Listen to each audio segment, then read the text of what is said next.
There's a demon living inside you, not the cartoonish red creature with horns. Something worse, something human, something familiar. It's the anger you feed, the rage that simmers in your gut when someone disrespects you, burning in your chest when things don't go your way. It's the part of you that explodes, ruins relationships, makes you weak, and you keep feeding it. But what if I told you there was a way to kill it, to bury it, to walk through fire with calm eyes while everyone else is screaming? Miyamoto Musashi, arguably the most dangerous man to ever walk Japan, did exactly that. He fought over 60 life or death duels and never lost. Not because he was the fastest, not because he was the strongest, because he was emotionless in battle. This is how. One warrior killed anger and became a legend, and now you'll learn his way. The question isn't whether you get angry. The question is, will you control it, or will it control you? Chapter 1. The Awakening. The warrior consumed by rage. Edo, Japan, 1645. Ryo knelt in the dojo, fists clenched, jaw tight, entire body trembling. He just lost again. Third time this week in sparring, and each time the same problem destroyed him. Anger. When his opponent landed the first strike, Ryo saw red. His technique disappeared. His strategy vanished. He just swung wildly, trying to hurt, trying to punish, trying to make them pay for daring to hit him. And every time he lost, 22 years old, trained since he was 8, technically skilled, physically capable, but completely dominated by the demon inside him. Ryo's master, Teda Sensei, stood over him, silent, watching with those eyes that saw everything. Stand up, Ryo stood, still shaking with rage. You just lost to someone half your skill level. Why? He got lucky. Lie. Try. Again. Ryo's fists clenched tighter, his jaw arcade from grinding his teeth. Caught me off guard. Another lie. The truth, Ryo, or leave my dojo. Something. In Teda Sensei's voice cut through the rage fog. Ryo took a breath. Forced honesty. I got angry. Yes. And anger made you what? Weak. Correct. Anger is not strength, Ryo. It's a chain, a leash, a predictable reflex that makes the men easy to kill. Teda Sensei walked to the wall, pointed at kanji written there. Fudōshin, Fudōshin, the immovable mind. This is what you lack. This is what the greatest warriors mastered. And until you master it, you will keep losing. Not just duels, everything. Ryo had heard about Fudoshin before. The concept that samurai should remain calm regardless of circumstances, unmoved by provocation, unshaken by chaos. But he'd never understood how. How do you just stop being angry when someone disrespects you, when they attack you, when they push every button you have? I don't know how to not get angry, Ryo admitted, the words tasting like defeat. T-sensei smiled slightly. The first time Ryo had seen that expression in months. Good. Admitting you don't know is the beginning. Come, I'll show you what killed anger in the greatest warrior who ever lived. Chapter 2. The Principle. Anger is a puppet string. Takeda Sensei led Ryo to a small meditation room. They sat facing each other. Let me tell you about Miyamoto Musashi, the master began. You've heard the stories. 60 duels never lost. People think he won because he was faster, stronger, more skilled. Wrong. He won because he was emotionless in battle. Opponents raged, panicked, or froze with fear. Musashi remained calm, cold, calculating, like death itself. Ryo leaned forward. How did he do it? Understanding what anger really is.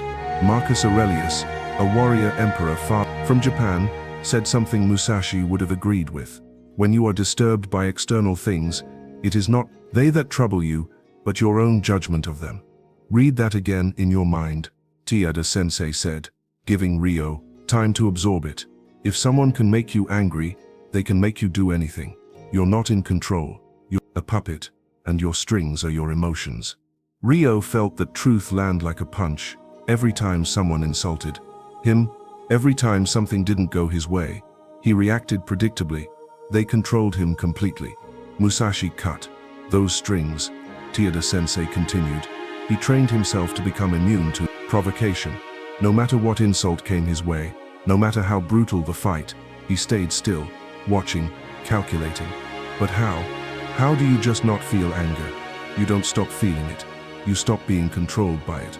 There's a difference. Tida-sensei stood paced, slowly. Real strength isn't how hard you hit.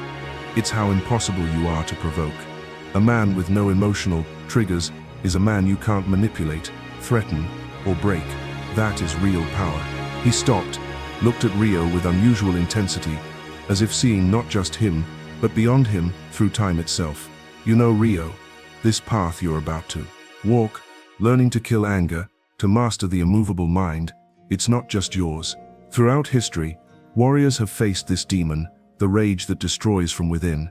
Tada-sensei's voice took on a quality that made Ryo feel the words were meant for more than just this room.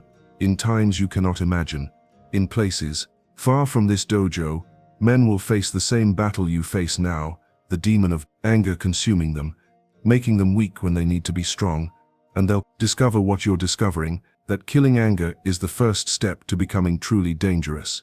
Not dangerous because you're violent. Dangerous because you're unshakable. He placed his hand on Ryo's shoulder. If you feel called to this discipline, if you recognize this demon inside you, know that you walk this path with warriors across all time. We teach this at Presence and Purpose. The ancient practices, the warrior psychology, the path to becoming immovable. Sensei's gaze seemed to pierce through Ryo to something beyond. Subscribe to this training. Walk with those who've chosen to kill the demon. Because this isn't just ancient history locked away, this is living practice. The dojo of the immovable mind is always open, and the warriors who train there become unstoppable. He smiled slightly. Not through violence, through unshakable calm. Ryo bowed, not fully understanding why the master's words felt like they were reaching beyond this moment, beyond this conversation. But he felt something shift, a commitment not just to his own training, but to joining something larger. T-sensei returned to his normal tone. Good. Now let's begin killing your demon. Chapter 3. The Test. Training the Void. The first thing you need to understand, Tida-sensei said, is why you get angry. Be honest. Why? Ryo thought about it. When someone disrespects me, why does that make you angry? Because I deserve respect. There, it is. Entitlement. You think the world owes you something. You think people should behave the way you want. Think life should be fair. Tida-sensei's voice was sharp. Musashi would say, you are attached, and attachment is the root of suffering. He trained himself to expect nothing from the world. He walked alone, slept in dirt, trained not just his body, but his soul to be untouchable. No comfort, no luxury, no illusion of control. Because of that, no one could anger him. Over the next weeks, Tao-sensei put Ryo through what he called training the void, the practice of becoming empty enough that nothing could disturb you. Week 1, voluntary hardship. You will sleep outside for 7 nights. No blanket, despite the cold. Eat only rice. Train twice as long as usual. Voluntarily choose discomfort. Ryo struggled intensely. Every night, his body screamed for the warm futon inside. His mind created 1,000 justifications for quitting. But on the 3rd night something shifted. He realized most of his anger was just entitlement in disguise. He got angry when things weren't comfortable, easy, the way he wanted them. By choosing discomfort voluntarily, he was killing that entitlement at the root. Week 2, no reaction training. Tida-sensei brought in other students to provoke Ryo deliberately.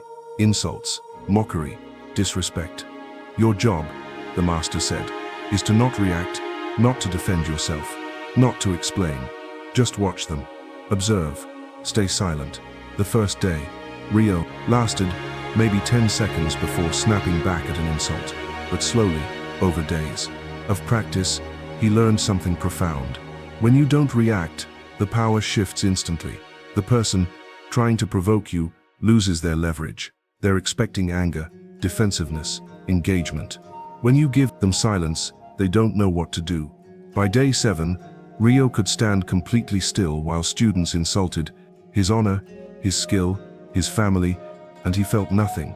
Not because he didn't hear the words, but because he chose not to be moved by them. Meditation. Every morning, Tida-sensei instructed, you will meditate on your own death. Visualize it. Accept it. Make death your companion. Why? Ryo asked. because a man who isn't afraid to die can't be rattled by anything less. Musashi wrote, "Think lightly of yourself and deeply of the world. When death becomes your companion, anger fades." What's a rude comment compared to the void? What's an insult compared to death? Ryo practiced this every dawn. At first it was terrifying, imagining his own death, his body cold, his life ended. But after 2 weeks, something changed. Death stopped being terrifying, it became neutral, inevitable, natural, and suddenly everything else, insults, the disrespect, the provocations seemed ridiculously small. Why get angry about temporary things when death was certain? By the end of 3 weeks, T-sensei tested Ryo again. Same opponent who'd beaten him a month ago. This time when the opponent landed the first strike, Ryo felt the old anger try to rise, but he observed it like a cloud passing, acknowledged it, didn't obey. Its technique stayed clean, his strategy remained intact. He moved like water, calm, fluid, unavoidable. He won in under 2 minutes. After the match, Teda-sensei approached. "You felt the anger, yes, but you didn't obey it." "No, that's the difference. You don't eliminate anger. You stop letting it control you." "Well done, Ryo.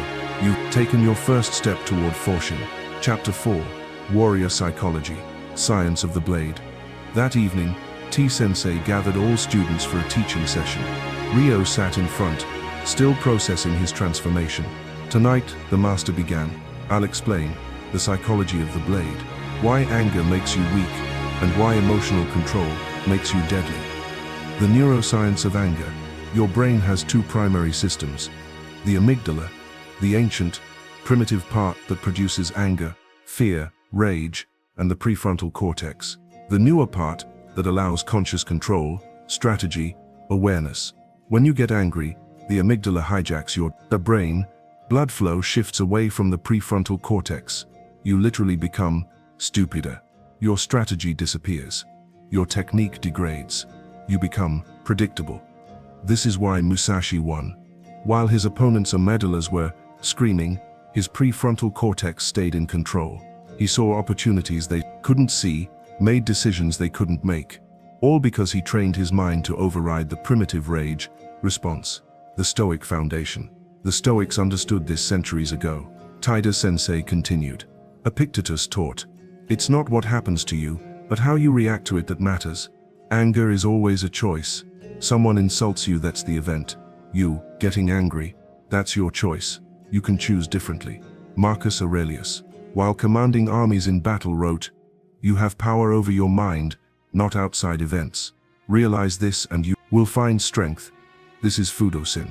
Not controlling the world, controlling yourself within the world.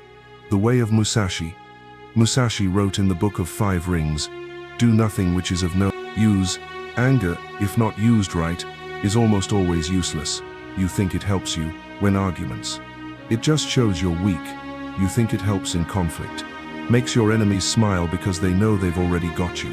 The mind is like a blade. When you let it rust, with emotion, it dulls. But when you keep it still, sharp, silent, it cuts through anything. The kill ego practice at its core, Teda-sensei said, his voice intensifying. Anger is ego wearing a mask. You don't get angry because the world is cruel. You get angry because your image is under attack. Someone challenges your worth. You feel unseen, disrespected, dismissed. But here's the truth. Musashi understood. Ego is weakness disguised as importance. The more you feed it, the more fragile you become. Musashi's solution. Kill the ego. Burn it. Starve it. Leave its bones behind. He didn't care if people liked, didn't care if his name echoed through history. Didn't cling to praise or status, because he understood the more you crave recognition, the easier it is to control you. A man with nothing to prove is a man no one can provoke. Kill the ego and anger dies with it. Ryo listened, absorbing every word. He was learning not just techniques, but a complete philosophy of internal mastery. Chapter 5. The First Transformation. The Duel Without Rage. 3 months into training, a wandering ronin arrived at the dojo. His name was Katsu and he had a reputation for 2 things, exceptional skill and a vicious temper. Challenged the dojo publicly. T-sensei, as was custom, selected his best student to represent the school. He chose Ryo. Ryo felt his old instincts try to activate fear, anxiety, the urge to prove himself, but he remembered his training, breathed, centered, found stillness. The next morning, students and local villagers gathered to watch. Katsu arrived with theatrical swagger, spinning his katana, talking loudly about his victories. "Is this the best you have?" he mocked, looking at Ryo. "Boy?" The old Ryo would have exploded at that disrespect. The new Ryo just watched, observed, calculated, bowed, assumed positions. Katsu attacked first, aggressive, fast, trying to overwhelm. Ryo moved like water, redirected, never where Katsu expected. Katsu grew frustrated. "Fight me, coward." Ryo remained silent, calm, watching for the opening. It came after 2 minutes. Katsu, angry at Ryo's lack of reaction, overcommitted to a strike, left himself exposed for half a second. Ryo's bokken touched Katsu's throat. Light controlled victory. The crowd was silent, then erupted in approval. Katsu stood there shocked. He'd been beaten, not by superior technique, but by emotional control. Ryo had stayed calm, while Katsu's rage made him sloppy. After the match, Katsu approached. "How did you do that?" "I felt anger try to rise, but I chose not to obey it." Katsu looked at him for a long moment. "Teach me." That evening, Tiyada-sensei congratulated Ryo. "You've achieved the first level of Fudōshin. Not elimination of emotion, but mastery over it. This is what makes a warrior dangerous." Ryo bowed deeply. "Thank you, sensei. Feel like this is just the beginning." "It is. The real work starts now, but mastering anger in controlled duels was one thing. Mastering it when life completely falls apart, that was the real test. And it was coming." Chapter 6. Deep Training Arc. The Mountain of Stillness. Tiyada-sensei announced, "Ryo, you will spend 3 months at the mountain temple. The monks there will teach you what I cannot, how to maintain Fudoshin, not just in battle, but in every moment of life." 2 days later, Ryo climbed to Regan Temple, built into the cliffs of Mount Koya. The headmaster Hakin greeted him with a slight bow. "You've learned to control anger in the dojo. Now you'll learn to kill it at the root." The temple routine was extreme. 3. Amel wake cold water purification, 3:30. Amazazen sated meditation 3 hours 6:30 a.m. walking meditation, 7 a.m. Breakfast silence mindful eating 8 a.m. physical labor, chopping wood carrying, water 4 hours, 12 p.m. lunch, rice vegetables, silence 1 p.m. study. Buddhist texts, 3 p.m. zazen 3 hours, 6 p.m. dinner, 7 p.m. evening chanting, 8 p.m. personal reflection, 900 p.m. sleep. The first week was hell. Not because of the physical work Ryo could handle that, because of the mental discipline, sitting for 6 hours total. Each day with nothing to do but watch his own mind was torture. Every itch felt unbearable. Every thought screamed for attention. Time moved impossibly slowly, but Master Hakuin explained, "This is where anger actually lives, not in external events.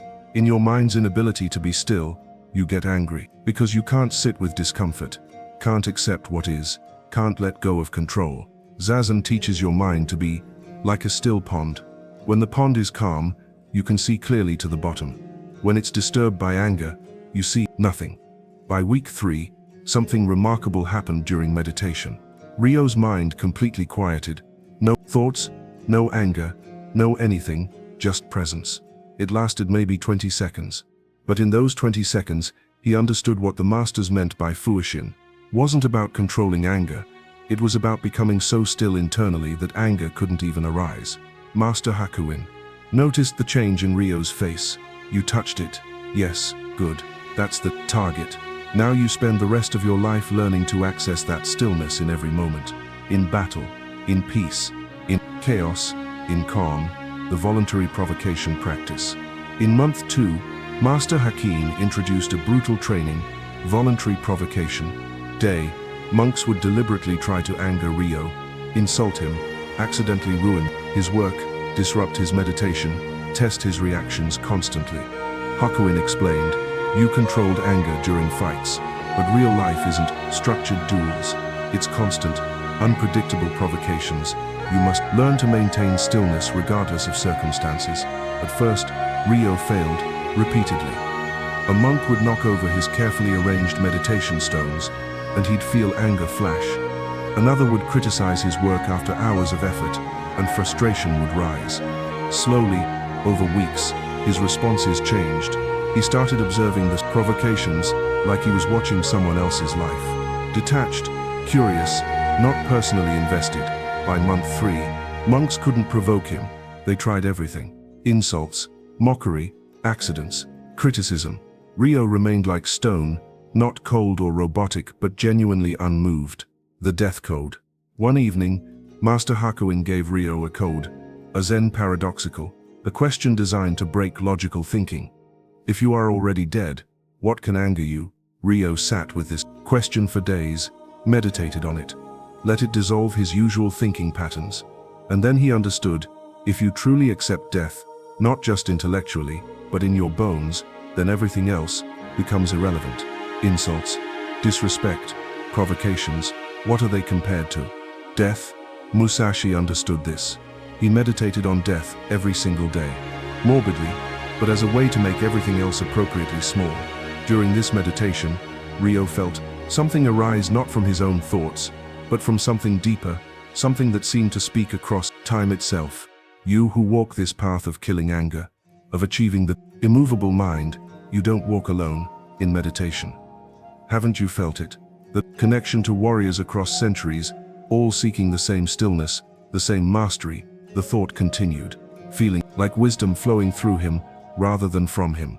This training isn't locked in ancient temples. It lives wherever warriors choose to practice it. Right now, in your time, others are discovering what you've discovered, the demon of anger, the path to killing it, the discipline of Fudōshin, and they'll need guidance, need community, need the practices refined over centuries. That's what presence and purpose provides. Every week, the ancient warrior psychology meets modern application. Every week, the dojo of the immovable mind opens. Ryo felt a pull not to abandon his current practice, but to understand it as part of something larger, something ongoing. Subscribe to the training not as entertainment, but as discipline. Walk with warriors you may never meet, but who fight the same internal battle. Let the teaching continue through you, as it continued through Musashi, through your master, through every warrior who chose stillness over rage. The insight passed like a cloud. Ryo opened his eyes, feeling more committed than ever, not just to his own transformation, but to joining an eternal lineage of warriors who understood that true strength is internal. Master Hakuin sat across from him as if he'd witnessed the entire internal journey. You've touched something ancient, he said simply. Now back to practice. Because understanding is just the beginning. Living it is the work of a lifetime. Chapter 7. The final confrontation. When everything falls apart, Ryo returned from the mountain after 3 months, transformed, calm, centered. He felt like a different person. Then life tested everything he'd learned. 1 week after returning, word came. His younger brother, Kenji, had been killed, murdered by a group of bandits in a dispute over nothing. A drunken argument that escalated. The messenger provided details. Kenji had been unarmed, they'd beaten him to death, left his body in the street. Ryo felt something he hadn't felt in months, pure volcanic rage. Every fiber of his being screamed for revenge. His hands shook, his vision narrowed. The demon he thought he'd killed roared back to life. He went immediately to T-sensei. Need to kill them. All of them. Tida-sensei looked at him with those seeing eyes. No, you don't. They murdered my brother, yes. And if you go now, filled with rage, you'll either die or become exactly what you hate. The demon will win. Everything you've learned will be meaningless. So I do nothing. Ryo's voice was harsh, desperate. I didn't say that. I said, don't go now. Not like this sensei.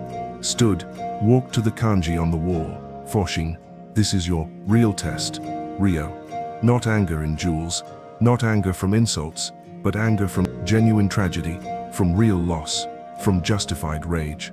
If you can find stillness, even now, if you can access Fudoshin, even with your brother dead, you'll have mastered what Musashi mastered, not the absence of emotion, the choice to not be controlled by it. Ryo wanted to scream, to punch, to rage, Every meditation practice, every training session, every moment of stillness felt meaningless in the face of this pain. How? He finally asked. Voice breaking, how do I stay calm when everything inside me wants violence? You don't stay calm, you feel everything, the rage, the pain, the loss, but you don't obey it. You sit with it. You breathe with it. You let it wash through you without acting from it. For 1 week, you will do nothing but meditate. Feel everything, process everything, and then if you still choose action, you'll act from stillness, not rage. That week was the hardest of Ryo's life. He sat in meditation, and grief and rage overwhelmed him in waves. He wanted to quit, to run, to just do something. He stayed. He breathed. He observed his own mind creating stories about revenge, justice, what he should do, and slowly over days, something shifted. The rage remained, but it stopped controlling him. He could feel it without being consumed by it. By day 7, Ryo understood. His brother was dead regardless of what he did. Revenge wouldn't bring Kenji back. It would just create more death. He went to Tita Sensei. I'm not going after them. Why? Because I won't let them destroy me too. Kenji is gone. If I go after them from rage, I become what they are. Demon wings. My brother wouldn't want that. Tita Sensei nodded slowly. His mastery, not avoiding the emotion, feeling it fully, and choosing wisely. Anyway, Musashi faced this same choice. Many times, friends killed, betrayals, losses, and each time he chose stillness. Over rage because he understood revenge from anger is ego. Justice from stillness is honor. Ryo bowed. He felt different. Sadder, but not broken. Grieving, but not consumed. The demon had tried its final attack. First time Ryo had won completely. Final reveal the warrior truth. 3 years. Later, Ryo sat in the same dojo where his training began. But now he sat as a teacher, not a student. A young warrior knelt before him, hot-headed, quick to anger, exactly like Ryo had once been. Master Ryo, how did you become so calm? Everyone says nothing angers you. Ryo smiled slightly. That's not true. I feel anger. I just don't obey it anymore. How? By understanding what Musashi understood. Anger is a puppet string. And the moment you realize someone is pulling your strings, you can choose to cut them. He stood, walked to the kanji. On the wall. Fudoshin. This isn't about suppressing emotion. It's about mastering it. Real strength isn't how hard you hit. It's how impossible you are to provoke. A man with no emotional triggers is a man you can't manipulate, threaten, or break. That's why Musashi was so dangerous. Not his sword, his stillness. The young warrior looked skeptical. But doesn't anger give you strength, make you fight harder? No, it makes you fight stupider. Your technique degrades. Your strategy disappears. Become predictable. Anger feels powerful, but it's actually the opposite. It's control being taken from you. Ryo sat back down. Here's the truth. No one tells you. You get angry because you think you're entitled to control things you were never meant to control. You think the world owes you respect. You think people should behave how you want. You think life should be fair. But Musashi trained himself to expect nothing. He slept in dirt, walked alone, refused comfort, and because he expected nothing, no one could disappoint him. No one could anger him. That's the secret. Kill entitlement, kill ego, kill the parts of you that need the world to be a certain way. What's left is Fudoshin, the immovable mind. The young warrior absorbed this, looking thoughtful. Where do I start? Ryo smiled. You've already started by asking. Ending the samurai lesson, Ryo led the young warrior to the training ground where other students practiced, all of them at different stages of mastering their own demons. What you're about to learn, Ryo said, isn't just for you. Throughout history, warriors have fought this same battle, not with swords, with themselves, with the demon of anger that destroys from within. He gestured at the students. Every person here came consumed by rage, controlled by their emotions, weak because they thought anger made them strong. And they discovered what Musashi knew, what the Stoics knew, what every true warrior eventually learns. The quieter you are, the deadlier you become. Not through violence, but through unshakable presence. He looked directly at the young warrior, but his words seemed to carry beyond this moment, beyond this dojo, as if speaking to anyone who will ever face this challenge. This training continues today. Not just in ancient dojos, but everywhere warriors choose mastery over chaos. At Presence and Purpose, we keep this discipline alive. Every week, ancient warrior psychology meets modern life. Every week, the path to food opens for those ready to walk it. If you feel the demon of anger controlling you, if you recognize yourself in what I've described, then join us. Subscribe to Presence and Purpose. Train with warriors across time who've chosen stillness over rage, mastery over reaction, power over weakness. Young warriors shoulder. You don't walk this path alone. The dojo may look empty sometimes, but it's filled with the spirits of every warrior who killed their demon. Musashi walks with you, the Stoics walk with you, every master who chose Fudōshin walks with you, and we walk with you too. Everyone who subscribes to this discipline, who chooses to kill anger before it kills them, who understands that true strength is internal. Ryo handed him a bokken. Subscribe to the training. Let these teachings reach you every week. Practice with purpose. And remember, the warrior with no anger left to provoke is the one you should fear most. The young warrior took the bokken, bowed deeply. I'm ready, Master. Good. Then let's begin. As they walked to the training area, Ryo thought of Tida Sensei, of Master Hakuin, of his brother Kenji, of everyone who shaped his journey from rage-filled warrior to master of stillness. The demon tried to live in everyone. Only those who recognized it could kill it, and those who killed it became truly dangerous. Not through violence, but through unshakable calm. The warrior's way, anger is a puppet string, and you're the toy. Cut the strings, kill the demon, master yourself. Because the warrior who cannot be provoked, cannot be defeated. Walk with presence, kill your anger, become immovable.